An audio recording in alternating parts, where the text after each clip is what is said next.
आज का टॉपिक है forward चेनिंग and backward चेनिंग।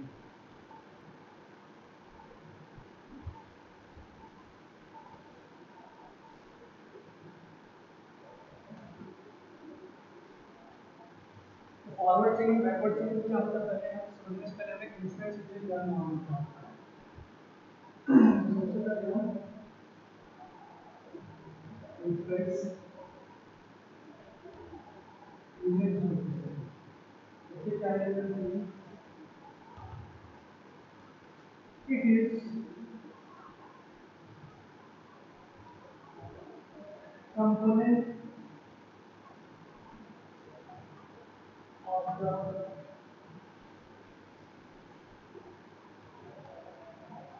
system that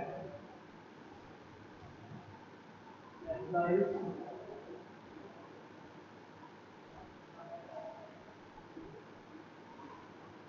logical rules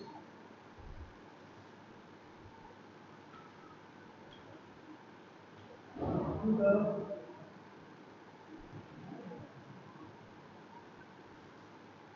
knowledge base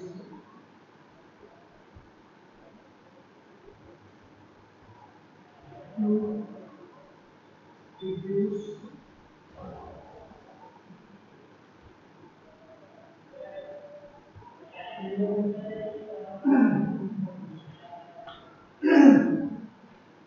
अरे बाप माइक लगाया ही नहीं, इसको फिर रीस्टार्ट कर दीजिए। वो है क्या?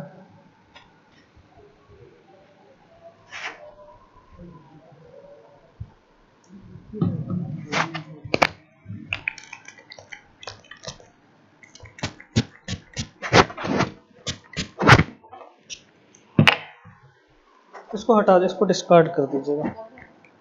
हाँ, चाहे चाहे चाहे रहने दीजिए, कंटिन्यू कर रही हैं, रिकॉर्डिंग चल रही है अभी भी, ठीक है। हाँ, फॉरवर्ड चेनिंग एंड बैकवर्ड चेनिंग पढ़ने से पहले हम देखेंगे इन्फ्रेंस इंजन क्या होता है।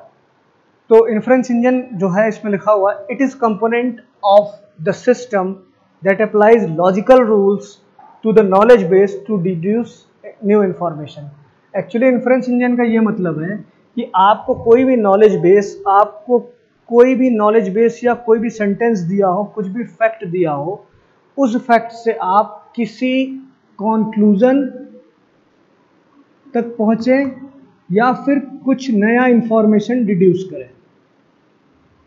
तो इन्फ्रेंस इंजन क्या होता है? इन्फ्रेंस इंजन किसी भी सिस्टम का ऐसा कंपोनेंट होता है, it is a component of the system that applies logical rules, जो कि लॉजिकल रूल्स अप्लाई करता है किस पे? नॉलेज बेस पे, यानी फैक्ट्स जो दिया हुआ है उस पे, टू रिड्यूस न्यू इन्फॉर्मेशन, उसमें से न्यू इन्फॉर्मेशन निकालता है। और न्यू इन्फॉर्मेशन मतलब कंक्लूजन तक आपको पहुंचाएगा, या फिर कह सकते हैं कि नई इन्फॉर्मेशन आपको देगा। तो ये इन्फ्रेंस इंजन का काम होता है। अब यही चीज फॉरवर्ड और बैकवर्ड चेनिंग में होती है। कैसे होती है ये देखते हैं।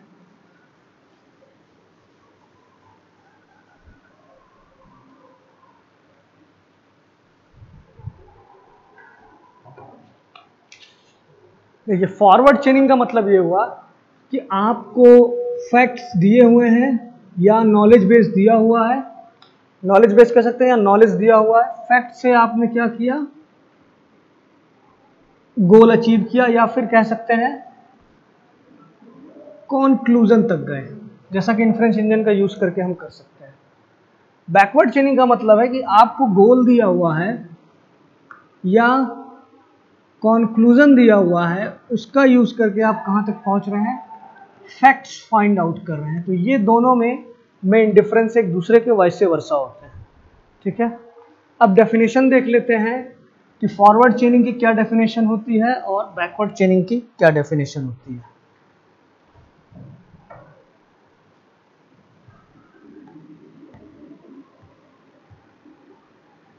Forward चेनिंग,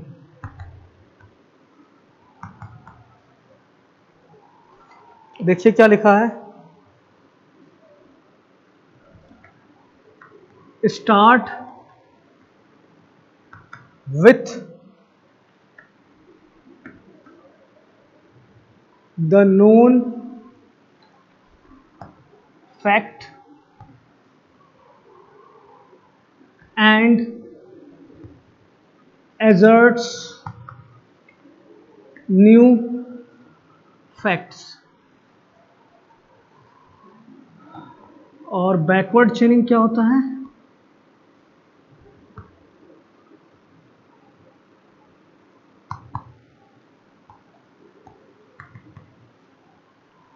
start with goal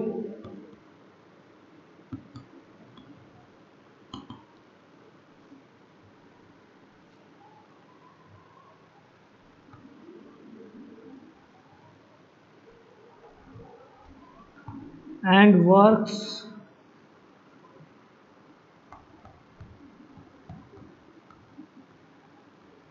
backwards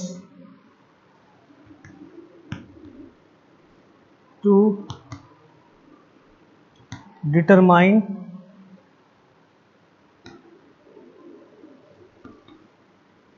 what facts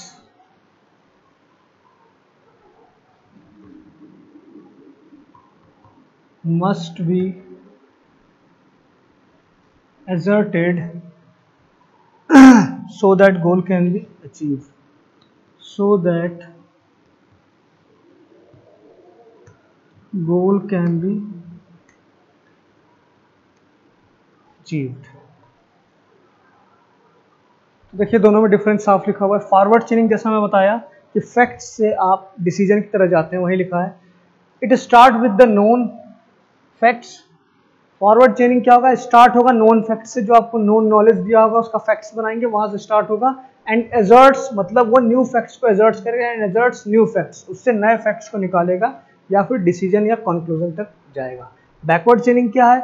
it start with a गोल, ये जस्ट उल्टा उसका उल्टा है उसका, ये गोल से स्टार्ट होगा। It start with goal and work backwards, पीछे की तरफ काम करेगा वापस फैक्ट्स की तरफ जाने के लिए, to determine what facts must be asserted so that goal can be achieve.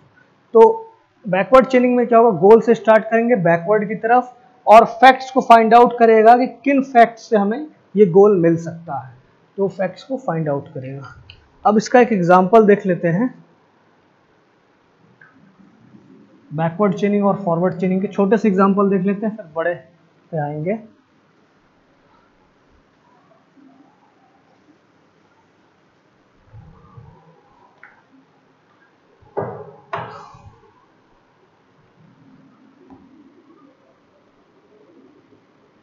Example of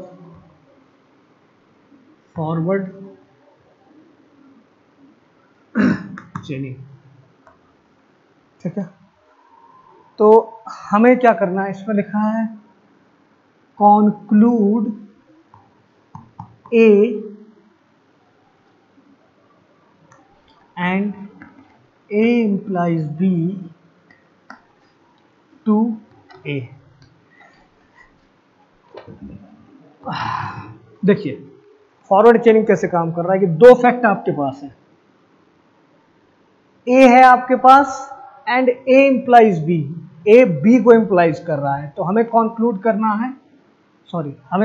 करना है बी, यानी कि यदि ए है और ए बी को इंप्लाई करेगा, इसका मतलब है कि बी आपका कंक्लूड होगा, बी भी होगा। अब एग्जांपल के तौर पे ले तो अगर ए को हम मानते हैं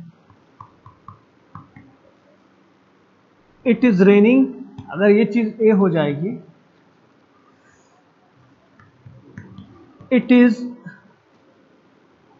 if it is raining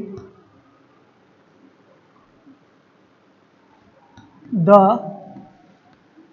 road is wet. देखिए क्या है, A and A implies B होगा तो बी होगा, ये फॉरवर्ड की तरफ जा रहा है। यदि हम ये कहें इट इज रेनिंग, यानी आपको ये गिवन है कि इट इज रेनिंग, रेनिंग हो रहा है जिसको हम ए से डिनोट किया है, और A implies B. If it is raining A the road is wet, road जो है वो गीला होगा बी, यदि ये चीज आपको बताया जा रहा है कि इट इज रेनिंग, बारिश भी हो रही है और अगर बारिश होती है तो रोड गीला होगा, तो आप ये कंक्लूड कर देंगे कि हाँ अगर बारिश हो रही है तो रोड तो गीला होगा, यानी बी आपने कंक्लूड कर दिया है। जैसे ही आपने बारिश देखा आपने कह दिया रोड जो है वो गीला है। तो क्या हुआ कि ए एंड बी जैसे फैक्ट अगर आपको दिए गए हैं तो बी अपने आप कंक्लूड हो जा रहा है। तो ये क्या हो रहा है, फॉरवर्ड चेनिंग, आपने यहां से फॉरवर्ड चेनिंग से चीज कंक्लूड कर दिया है। बैकवर्ड चेनिंग में क्या होगा, जस्ट इसका उल्टा होगा। क्या होगा, देखिए मैं इसी में अगर चेंज कर दूं, यहां बी लिख दूं, ठीक है, और यहां पे ए लिख दे रहा हूं। अब मैं कहूं दिया हुआ है the road is wet, road जो है वो गीला है। It is, if it is raining the road is wet, मतलब बी आपको गिवन है कि रोड जो है वो आपका वेट है, ये बी है। And if it is raining, अगर रेनिंग हो रहा है तो ही आपका रोड गीला होगा। तो बैकवर्ड चेनिंग से कि रोड अगर गीला हम देखे हैं तो बैकवर्ड चेनिंग से हमने ए को अपने आप कंक्लूड कर लिया कि अगर रोड गीला है तो बारिश होगी, ए कंक्लूड हो रहा है। तो यहां बैकवर्ड चेनिंग जा रहे हैं, वहां क्या था सीधे ए इंप्लाइज बी को दिखा रहा था तो हम कंक्लूड कर लिए थे कि ए होगा।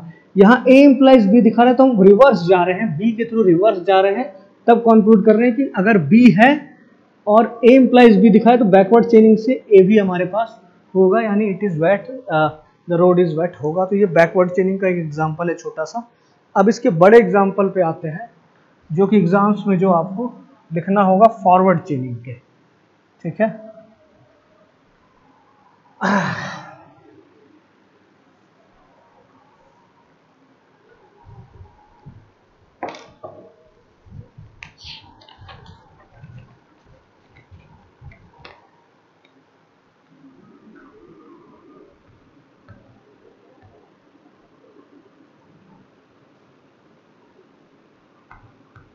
जैसा मैं बताया था डेफिनेशन फॉरवर्ड चेनिंग का होगा, when based on available data,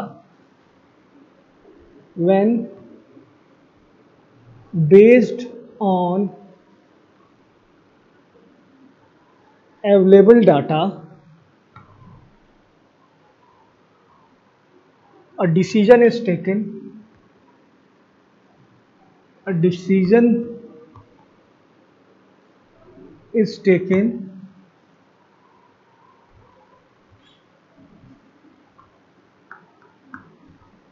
then the process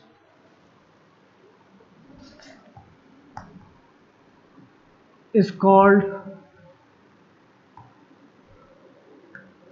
forward chaining. It works from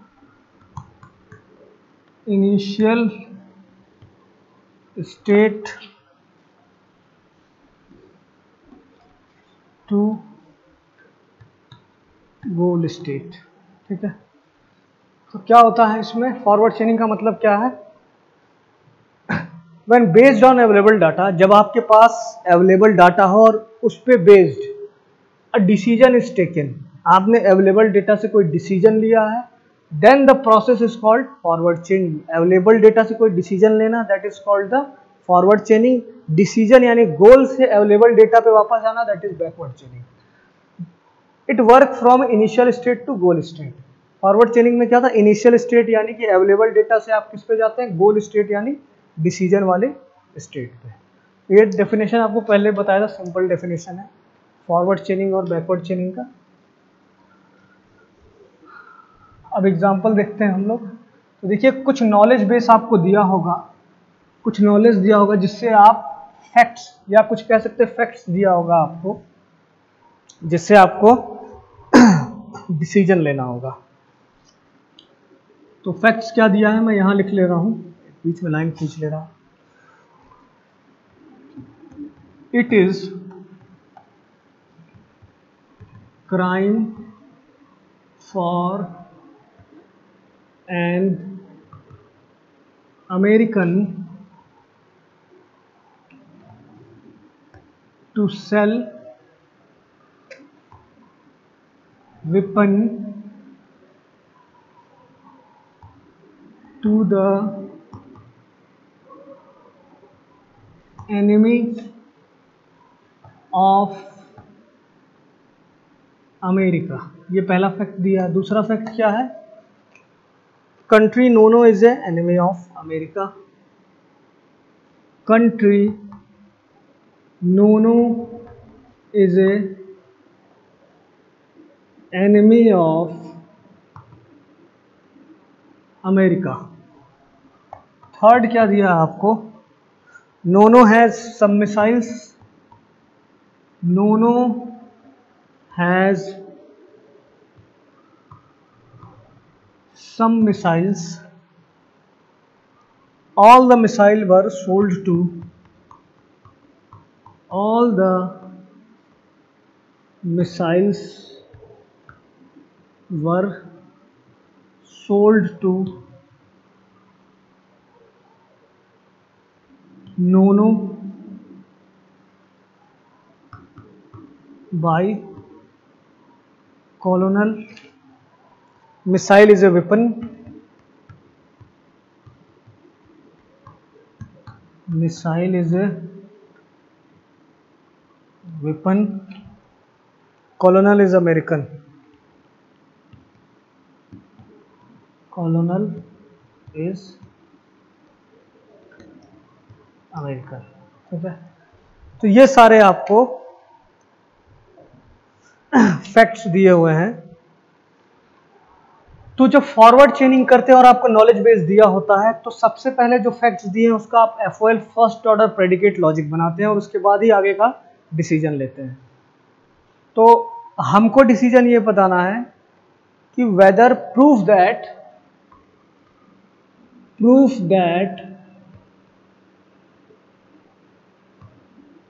कॉलोनल is criminal. ये आपको प्रूफ करना है कि कॉलोनल जो है वो क्रिमिनल है। तो देखिए कहां से स्टार्ट करते हैं।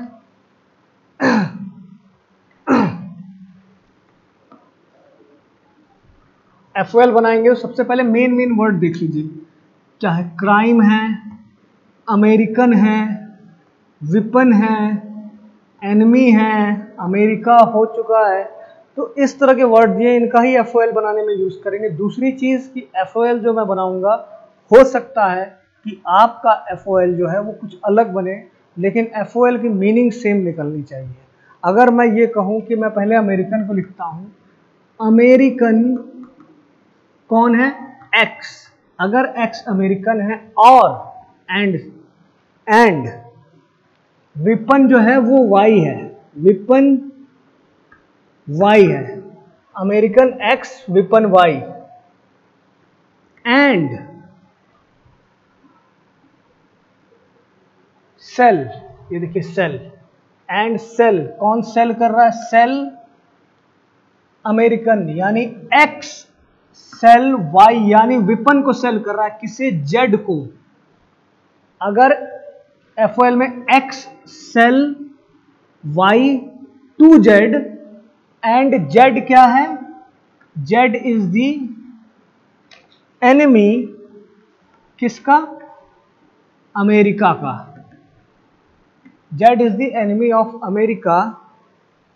देन क्रिमिनल कौन होगा? एक्स होगा। एक्स आपका क्रिमिनल होगा। जैसे अगर कोई अमेरिकन एक्स, अगर एक्स कोई अमेरिकन है और विपन कोई वाई है, और एक्स यानी कोई अमेरिकन अगर बेचता है वाई यानी विपन वाई को किसी जेड को, और जो जेड है वो अमेरिका का एनिमी है, तो वो अमेरिकन जो एक्स था वो क्या होगा? क्रिमिनल होगा, क्योंकि ये क्राइम है अगर कोई अमेरिकन जो है अमेरिका के दुश्मन को कोई विपन बेचता है। तो वह एफओएल में हमने दिखा दिया है। पहले वाले का एफओएल बन गया। दूसरे वाले का क्या है? Country Nono is enemy of America. तो देखिए आप जब एफओएल बनाएंगे दूसरे सेंटेंस का तो ध्यान रखिएगा, जब पहले का एफओएल जब बनाएंगे एनिमी, तो उसमें दो ऑब्जेक्ट्स का यूज किए हुए हैं बीच में, दो एंटिटी का, तो इसमें भी आप दो ही यूज करेंगे। एक यूज करेंगे, सपोज कर लीजिए यहाँ एनिमी जेड केवल लिखे होते हैं आप, तो यहाँ एनिमी नोनो केवल, मतलब एक ही इवेंट इसमें भी लिखना होता है, एक ही ऑब्जेक्ट इसमें भी लिखना होता है। बट क्या है कि यहाँ दो यूज किया गया, इस वजह से दो एंटिटी इसमें भी यूज की जाएगी। तो एनिमी क्या है, Nono is the enemy of America, Nono is the enemy of America, FOL में ऐसे लिखा जाएगा। ठीक है, यहां भी दो यूज हुआ, ऊपर भी दो यूज हुआ था। अब तीसरा देखते हैं, नोनो हैज सम मिसाइल, नोनो के पास कुछ मिसाइल है, यानी नोनो ओन्स क्या, नोनो ओन्स मिसाइल भी लिख सकते हैं और W भी लिख सकते हैं। हमने W कोई वेरिएबल मान लिया कि नोनो ओन्स W, वेयर W क्या है आपका, मिसाइल है, मिसाइल क्या है, W है। आप यहां भी डायरेक्ट मिसाइल लिखते हैं तो वो भी सही होगा, लेकिन वो कहीं ना कहीं कुछ मानना पड़ेगा, आगे जाके देखिए। आगे क्या है, all the missiles were sold to Nono by colonel, सारे मिसाइल जो है वो नोनो सोल्ड किया है किसको, कॉलोनल को। तो ऑल आ गया है तो यहाँ पे यूनिवर्सल क्वांटिफायर लगेगा जो FOL में लगाते थे, तो ऐसे लिखेंगे for all W such that, W किसको मानेंगे, मिसाइल को, मिसाइल W, क्या लिखा है, all the missile, for all W such that, missile क्या है W, were sold to Nono by colonel, तो सेल किया गया है all the missile of W that is own by Nono. ठीक है, जो भी मिसाइल सेल किया गया है, मिसाइल W है जो कि ओन बाय नोनो, नोनो ने ओन किया किसको, W को, और W क्या है, मिसाइल है। सेल टू, ये इंप्लाइज क्या कर रहा है, सेल टू किसे कर रहे हैं, सेल कोलोनल को। याद रखिए तीन वेरिएबल यूज किया गया, यहां पे तीन लिखिएगा। X क्या है, कोलोनल, कोलोनल जो है वो सेल कर रहा है किसको, W को, W क्या है, मिसाइल, और किसको सेल कर रहा है, Z यानी नोनो को। तो एक FOL ये बन गया है आपका।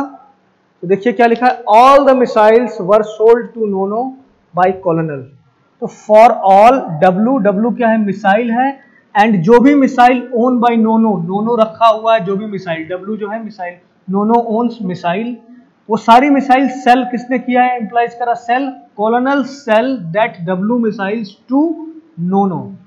ये आपका FOL बन गया, मिसाइल इज ए वेपन। अब देखिए अगर सारी मिसाइल जो है वो W है, तो मिसाइल वेपन है, तो वेपन क्या होगा, W हो जाएगा। कोलोनल इज अमेरिकन, तो अमेरिकन X था यहां, तो अमेरिकन कौन है, कोलोनल है, तो यहां पे कोलोनल हो गया। ये आपका FOL बन गया है। ठीक है, तो सारे ही सेंटेंस का हमने FOL फैक्ट्स बना लिया है।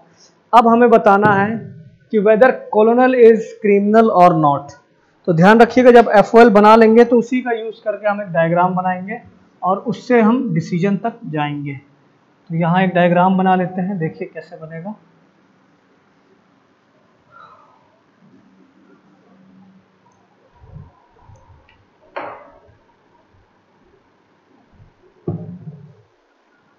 देखिए इसमें क्या करेंगे, जो भी फैक्ट्स बना हुआ है तो हम फैक्ट्स लेफ्ट साइड को केवल मानते हैं। तो जहां इंप्लाइज करके लिखा हुआ है, इंप्लाइज के राइट साइड को हम मानेंगे कि चलो उस फैक्ट से कोई डिसीजन आ रहा है, लेकिन लेफ्ट साइड वाले को हम फैक्ट मानेंगे और सबसे पहले लेफ्ट साइड को ही लिखेंगे। कहां से, लास्ट वाली सेंटेंस से लिखना शुरू करेंगे। तो लास्ट क्या है, अमेरिकन कोलोनल, तो हमने क्या किया, यहां लिख दिया अमेरिकन ब्रैकेट में कोलोनल, ये क्या है अगला, मिसाइल W। देखिए राइट को नहीं लिखेंगे, लेफ्ट को लिखेंगे। ऊपर क्या है, देखिए अमेरिकन कोलोनल के से कुछ डिराइव तो हो नहीं रहा था, तो खुद ही लेफ्ट साइड था अमेरिकन कोलोनल, इसलिए हमने अमेरिकन कोलोनल लिख दिया था। यहाँ मिसाइल W से डिराइव हो रहा है वेपन W, तो हम मिसाइल W लेफ्ट साइड वाला लिखेंगे, क्या हो जाएगा, मिसाइल W, देन ऊपर आएंगे तो राइट साइड में सेल, सेल को नहीं लिखेंगे, लेफ्ट साइड में क्या है मिसाइल W और ओन नोनो W, तो ओन लिखेंगे यहां पे, क्या हो जाएगा ओन नोनो W, नोनो ने ओन किया है W को। अब ऊपर आइए, ओन नोनो भी हमने लेफ्ट साइड का लिख दिया, मिसाइल W भी लिख दिया है। एनिमी, एनिमी अभी हमने नहीं यूज किया है, एनिमी लेफ्ट साइड में है, तो क्या हो जाएगा एनिमी कौन है, नोनो है, किसका अमेरिका का, ठीक है। तो ये भी हो गया। अब देखिए ऊपर वाले में अमेरिकन एक्स, तो अमेरिकन कॉलोनल, ये वाला भी यूज हो गया लेफ्ट साइड वाला। विपन वाई, तो विपन वाई देखिए यहाँ राइट साइड में आ रहा था, इस वजह से इसके भले लेफ्ट साइड में, लेकिन एक बार राइट साइड में आ गया तो इसको लिखने की जरूरत नहीं है। सेल, सेल देखिए यहाँ पर राइट साइड में आ रहा है सेल, ये देखिए ये इंप्लाइज के बाद राइट साइड में आ रहा है, भले इसके लेफ्ट साइड में आ रहा है इसलिए सेल लिखने की जरूरत नहीं है। एनिमी लेफ्ट साइड में आ रहा है हर जगह, तो एनिमी हमने लिख लिया है। इतना होने के बाद आप डेरिवेटिव्स फाइंड आउट करेंगे। तो अमेरिकन कोलोनल से कुछ डिराइव नहीं हो रहा था, कुछ राइट साइड में नहीं हो रहा था, बट मिसाइल से विपन डिराइव हो रहा था, मिसाइल W यानी विपन W है, तो यहां दिखा देंगे आप विपन W। इसके आगे क्या है, मिसाइल W एंड ओन नोनो जो है वो किसको डिराइव कर रहा है, सेल कॉलोनल W नोनो को, यानी कि मिसाइल W और ओन नोनो मिलकर के क्या डिराइव कर रहे थे, सेल कोलोनल W नोनो, ठीक है। अब इधर कोई राइट डेरिवेटिव नहीं है, इधर राइट डेरिवेटिव नहीं है, यहां पर राइट है, तो इसमें क्या क्या आ रहा है, अमेरिकन विपन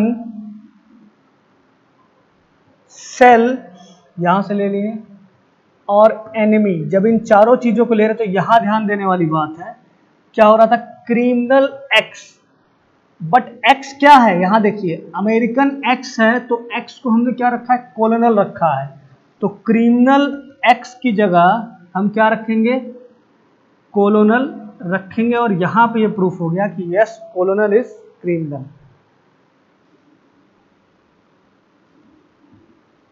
इसको क्लियर लिख दो, क्रिमिनल कोलोनल, ठीक है, ये डिराइव हो गया है। तो इस तरीके से आपने प्रूफ किया, ये फॉरवर्ड चेनिंग थी। बैकवर्ड चेनिंग को सेम एग्जांपल से करेंगे हम कल, और आज के लिए फिलहाल इतना ही।